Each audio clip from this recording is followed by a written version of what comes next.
An interdenominational prayer service was held at the Hillside Endarasha Academy in honor of the victims of the fire tragedy that claimed 21 lives. The mourners paid tribute to the pupils, with the government saying it will undertake comprehensive policy changes to avert such tragedies in future. This even as the agonizing search for missing pupils continued. Our reporter Margaret Kimathi was at the service and now tells us more. Gathered in their households to mourn the loss of the students of Hillside Endarasha Academy, who died in the Thursday deadly inferno, continued. The horror of the school fire vivid on their faces, 21 young souls having perished and others still missing. I'm one of the parents affected because my son was there, and this is a tragedy that has touched all humanity. Distraught and heartbroken mourners, grieving the loss of souls snuffed out at a very tender age, dimming their shining stars untimely. After the fire is done, and children are dead, and some are injured, and some are lost, God knows how to deal with that situation.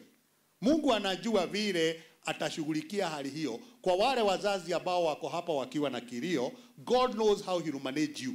The deadly blaze, whose source is still unknown, is said to have started at night after the children had retired to bed. The DNA analysis to establish the identities of the victims slated for Monday at the Narumoru Hospital mortuary.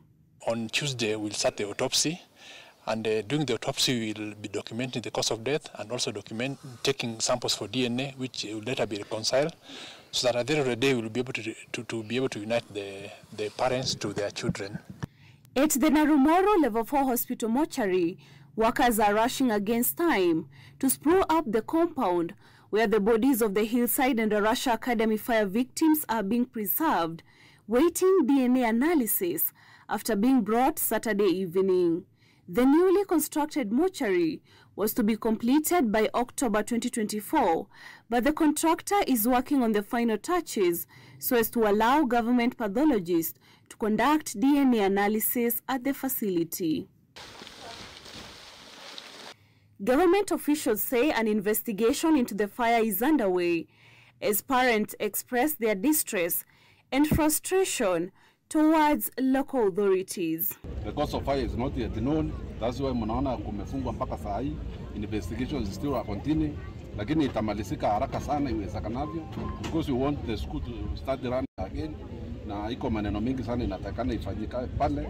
Kama vile mnajua wanafunzi pia wanangoja, tuko na candidate, so we need to restore normalcy as soon as possible. Kwa sababu kama ni mtoto ambaye ameona kile ameona juzi, kwa hiyo mambo kuondoka kwa akili yake, it cannot be normal, and therefore it will need a professional to guide them so that they'll be able to be reboot again, to be emptied from the kind of tragedy they saw and havoc they saw.